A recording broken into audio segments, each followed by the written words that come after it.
sure we're completely live at this moment. Sound and video. Yes, and I'm going to get the other microphones. Okay. We're good. We speak loud.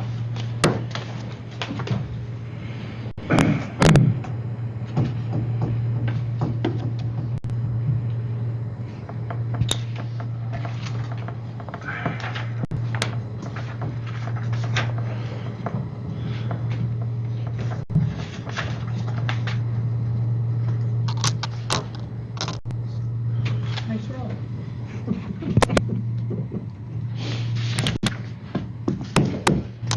So is Lori coming here to train us or something? Yes. Not over here, but on my there. All ready? That should be fun. All right, I'll call the meeting to order. Please join me for the pledge allegiance. Pledge of allegiance To the flag of the United States of America and to the republic for which it stands, one nation, under God, indivisible, with liberty and justice for all. Okay, we have the approval of the minutes from November 16th. If there are no questions or corrections, do we have a motion to accept them as submitted? Yep. Second? Second. All in favor? Aye. Opposed? Carried. And there is no public comment. We have 4 discussion items. The policy committee met on Tuesday, November 23rd. Does someone want to provide that report? We do have a couple bullets, otherwise I can read down through them. Okay. Reviewed policy update suggested by New York State School Boards Association. The discussion of the opioid antagonist allowance resolution will be presented tonight. Dr. McDonald continues to work on the diversity, equity, and inclusion policy. And public use of school facilities policy will be picked up by the administrators. The first reading was held back in February of 2019. Then the policy held back for additional research. And then the curriculum committee met on Monday, November 29th. And I don't think Miranda was here. Do you want to provide an update for that? Al and I can Okay. take a swing at it. The curriculum committee, Yeah, if you recall, it almost worked. it almost worked. Yeah. I did see the reports online, and they were interesting, but Yeah, we hit on, as we had talked about, and in future years, we will have those results moved to hopefully in October, a little earlier. This year was a little bit later because the 3.8 came out, they held it, and everything else. So we had the 3.8 results, although the commissioner very strongly advised to not use it as comparisons and not look at regional comparisons. Of course, some of us don't comply, and I'm one of them, because it is apples to apples. We are all in the same situation. We all took the same assessment. And for us, it's good to see how we stand in line with our region in grade levels where majority of the kids took the assessment. So if you look at the 3 through 8 ELA and math results that were in the folder, you can see that there are a number of grade levels that we were number 5, number 6 in the region. It's been a while since we've seen that. It's nice to see it. And it'll be nice to see if that's a future impact after this year. I think we've all stated that we felt that we did a very good job with our educational program during the pandemic. That I'm sure has something to do with our standing there.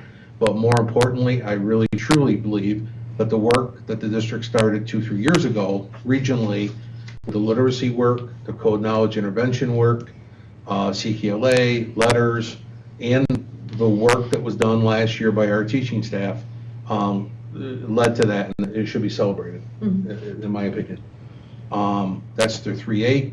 Fast Bridge, if you recall, that was a literacy assessment program that was part of that regional work that I just mentioned from several years ago, 2-3 years ago. And last year was the first full year of assessing, and it wasn't 100% assessed, There are some notes in there on some of the grade levels that missed one of the assessments due to the pandemic and scheduling issues. But ultimately, it showed growth, and it showed pretty significant growth in various grade levels. So again, I think something to celebrate as well, and it's nice to see that full year of assessing being done.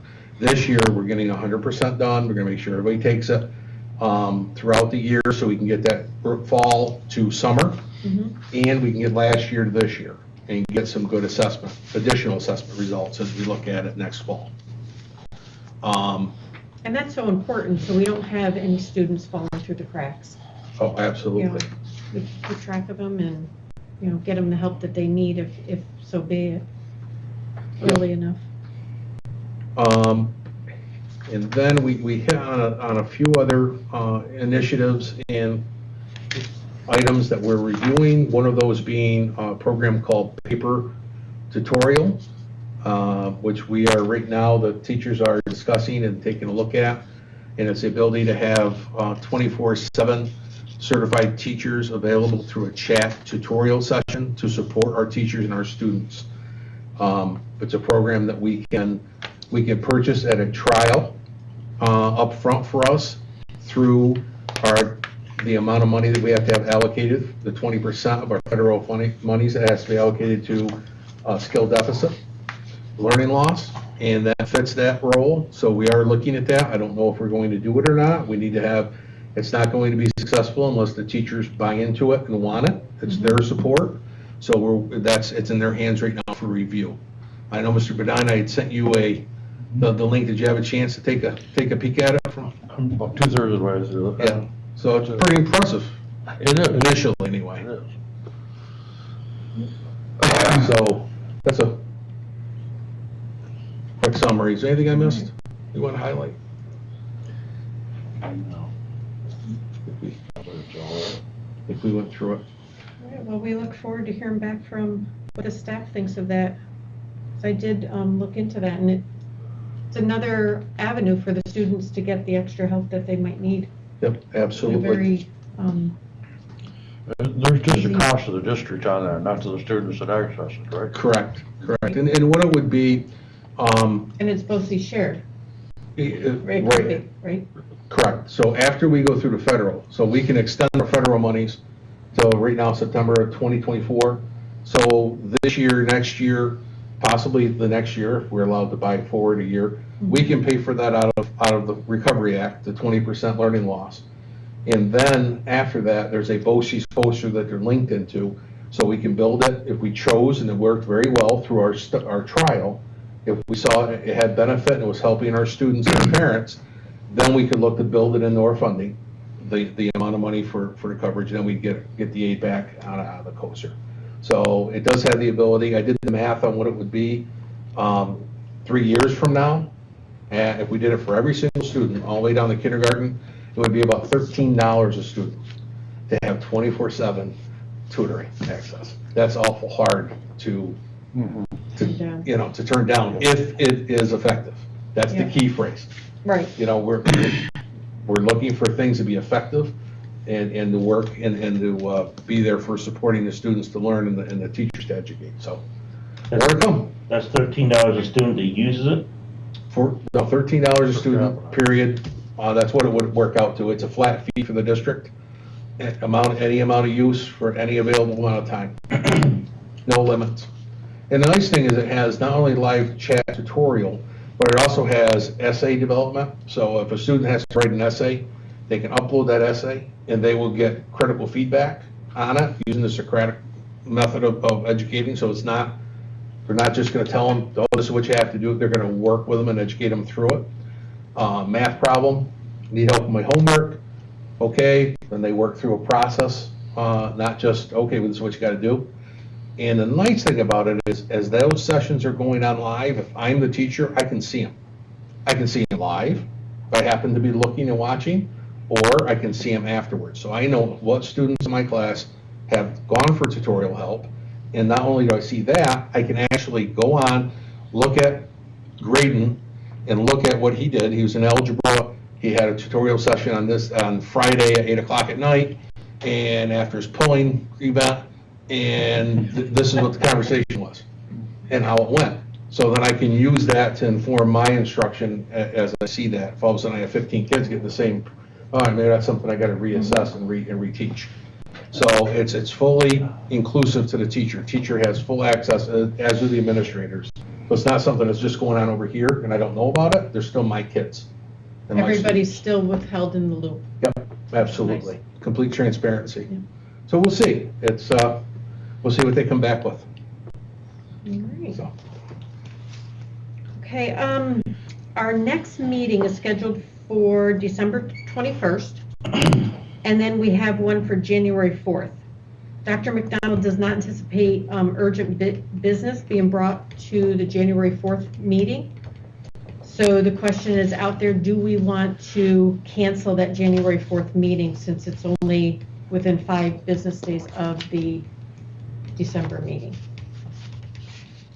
I'm getting head nods. Well, I don't know.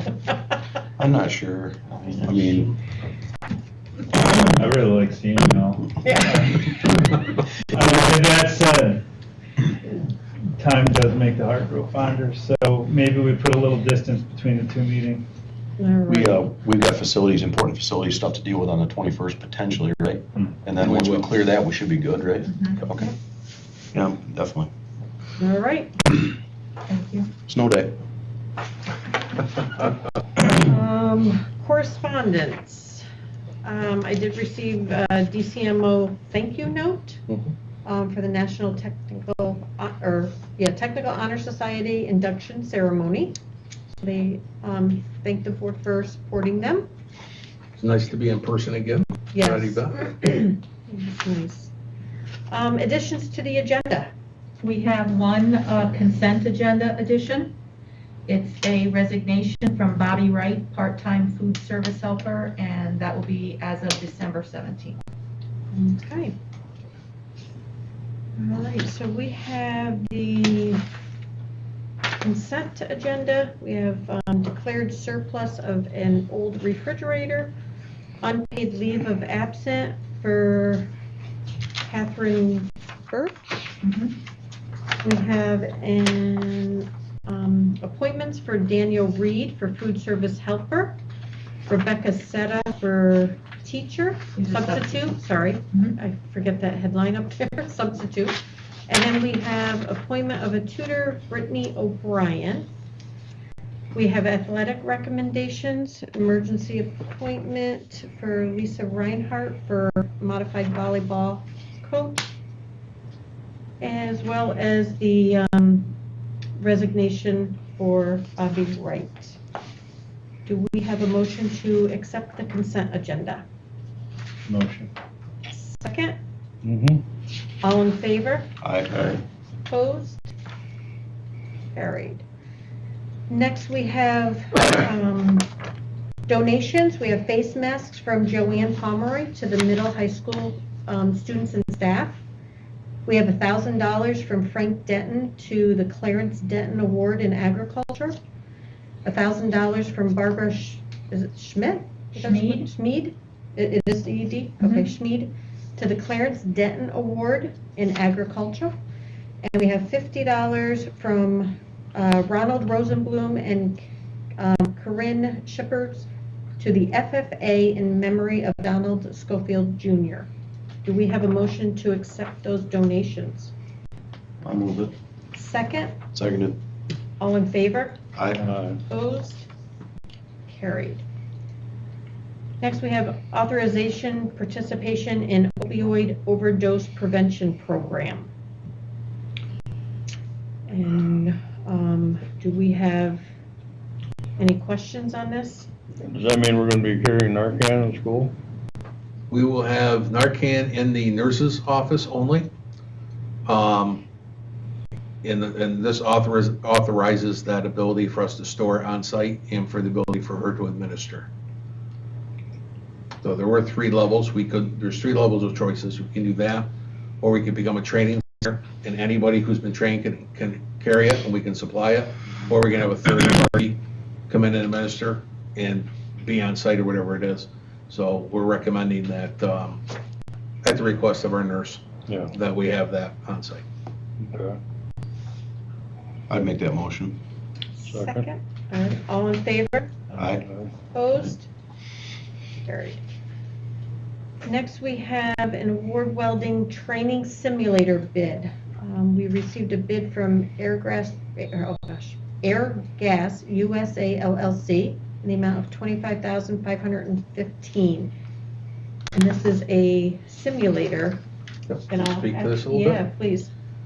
So, if you recall, when we were going down through and determining the budget of our American Rescue Act monies and the COVID relief funds, we were looking at it from two standpoints.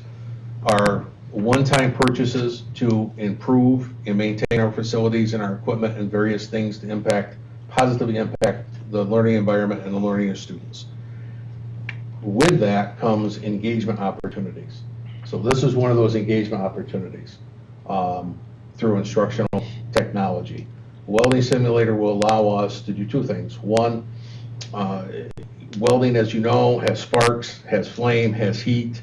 This is going to allow us to not only run a very high-end industry standard simulating program, training program with our high school students, but it'll also allow us to move the experience of welding and engage our younger kids into that very important industry field. So that's the first one, engaging all students, various levels. And then two, in the event of a steel shortage or metal shortage, material shortage, this will allow us to continue working through the curriculum and the instructional program. So I'm excited. I do have experience with this exact simulator, lower model than this. When I was at BOCES, I had the fortunate ability to purchase one through the Perkins grant for the Shenango Valley or Shenango side campus, and it was terrific. And this is the next level up. It has vertical, horizontal, pipe. It's TIG, MIG, stick. It's terrific. So I'm excited to see what happens with it and how engaged the kids become.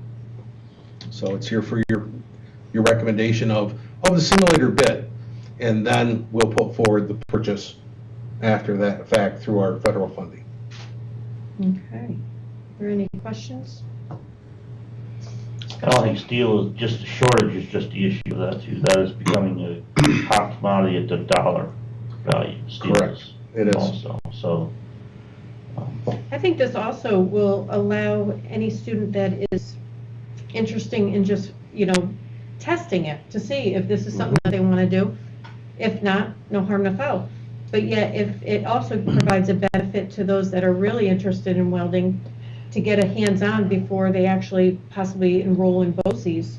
And then they're getting that experience before they even get up there, so Yep. that'll give them an advantage to that as well. As they advance toward certification too, the analysis of the welds within the simulator that truly can help them get closer to that level of certification that they need to meet. Mhm.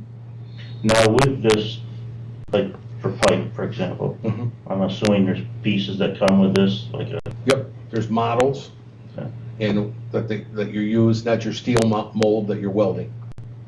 Yeah, it's kind of neat. Get an opportunity, hit that YouTube demonstration Yeah. if you get a chance and take a look at it. It's kind of So this, pretty impressive. even if we set price and availability of steel aside, Yep. this is gonna give students an opportunity to do things that they would never be able to do on campus. Right. Because you're not gonna be able to weld pipes together, we're not gonna have steel tubing to do roll cages, when you start talking TIG, and I mean, you're getting into that type of Mhm. welding to where they just won't have that availability to do it. Absolutely. And then Typically. the repetitiveness, which is what you have to do with the practice, it really gives them opportunity. It seems like the younger generations of kids can actually figure out, can I actually weld without the heat, spark, and the scare of what's going on? You can actually focus on what you're doing rather than the distractions of the heat and all that other kind of Right. things. Then they can bring those distractions in as they get comfortable going with it. The fact that it can track your welds and see progress and you can build towards a goal, my hat's off to you guys. That's a great idea. I think it's awesome opens a lot of doors to a lot of different students to try. Well, like I said, and just. And other safety. simulations. Yeah. I mean, heavy equipment, things like that. I'm just thinking, what we could build off of this. So do we have a motion to accept this bid? I'll move it. Second? Second. All in favor? Aye. Aye. Opposed? Carried. Thank you. Accept professional development agreement with Lori Ostrander. Speak to this a little bit too? Yes, please. Lori Ostrander recently retired from BOCES after I don't even know how long, a probably 30-year career at BOCES or 25-year career at BOCES as their lead ELA professional development specialist. Prior to her retirement, she became the lead trainer in both letters and code knowledge language CKLA curriculum. She worked with our staff. Our staff really enjoyed her as a trainer with them.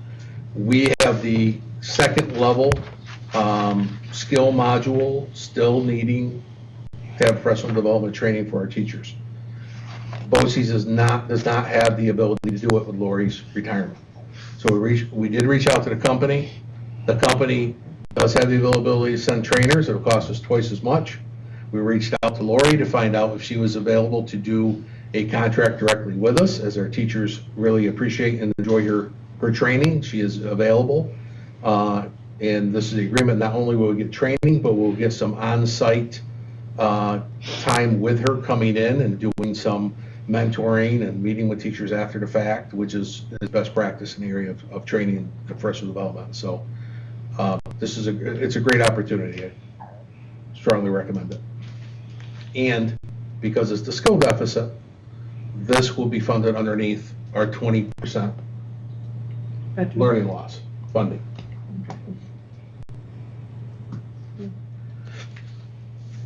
Do we have a motion to accept that agreement? Make the motion. Second? Mm-hmm. All in favor? Aye. Aye. Opposed?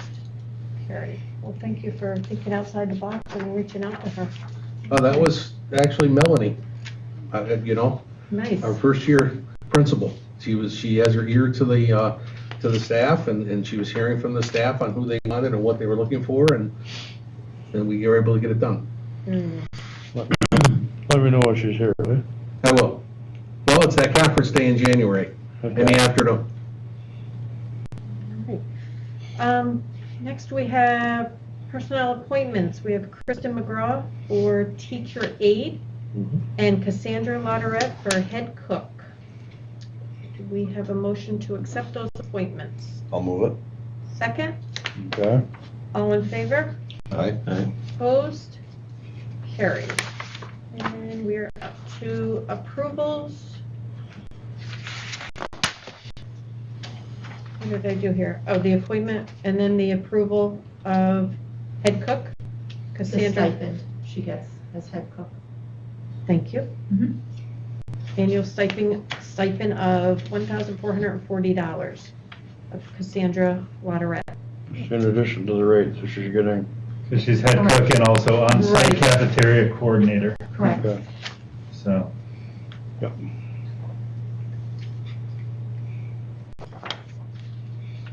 Any questions? Do we have a motion? I'll make the motion. Second? Second. All in favor? Aye. Opposed? Carried. All right, policy update, policy first reading. Okay, just two policies tonight. I like this. Policy number 2342, agenda preparation and dissemination. Number 8505, charging school meals and prohibition against shaming. All right, do we have a motion to accept this policy as the first reading? Policies. I'll move it. Second, I'll second it. all in favor? Aye. Aye. Opposed? Carried. All right, and we have the policy corrections.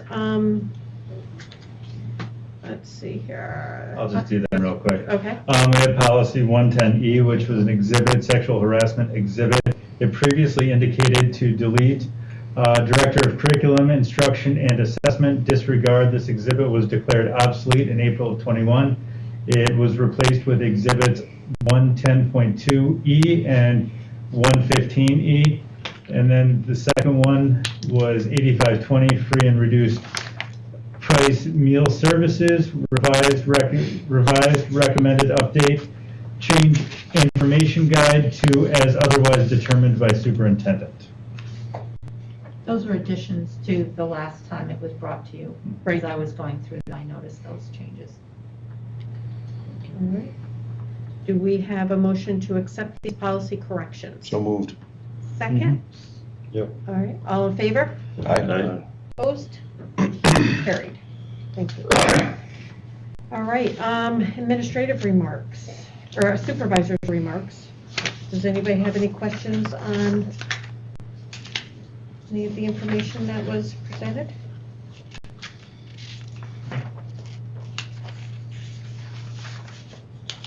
If not, we're up to superintendent remarks. All right, just a couple quick items. One, the Canadian Dome Wrestling Tournament. Initially, we had reported that the MAC League schools, all inconsistent practices, were not having spectators at their tournaments, just athletes. Mm-hmm. Well, it seems as if that consistency is not existent. There's only one tournament that hasn't had spectators, so we have taken a look at our practice, taken a look at what we can do and what we can safely bring in, and we are going to allow our families and spectators to come to the tournament. So we have adjusted our supervision, we've adjusted kind of how we're doing things, having the middle school gym open, put the kids over there in between matches to rest, to keep their materials supervised, and then free up the space. We can safely put 500 people in that gym during the tournament. So we feel like we can handle it. So that's a change, positive change, I think, for our families. I know they'll be excited about it. We will still stream all 3 mats. So there will still be streaming available. We're encouraging the visiting schools to let their folks know that this is going to be very strictly enforced as far as mask wearing and safety. Then if they don't feel they can comply, to stay home and watch the stream. We're literally using those words. We're being a little bit direct. It's just too many people to not play with. We are going to have the cafeteria open. We'll have it streamed in the cafeteria along with concessions for the full day, so that if people want to eat, they can take their masks off safely, use the separation, and they can still see the event going on. So Oh, nice. We're working through some good details for that. Should be an excellent event. Be nice to bring that back. That's a tradition here at Walton. Huge, yeah. So I'm excited about that. Good. And we plan on, Adam will be here in the beginning. We're figuring out the administrative supervision. I plan on being here from noon through the whole day. So we'll be covered. The bid opening occurred today for round 2, phase 2 of our project. We had a very good bid receipt.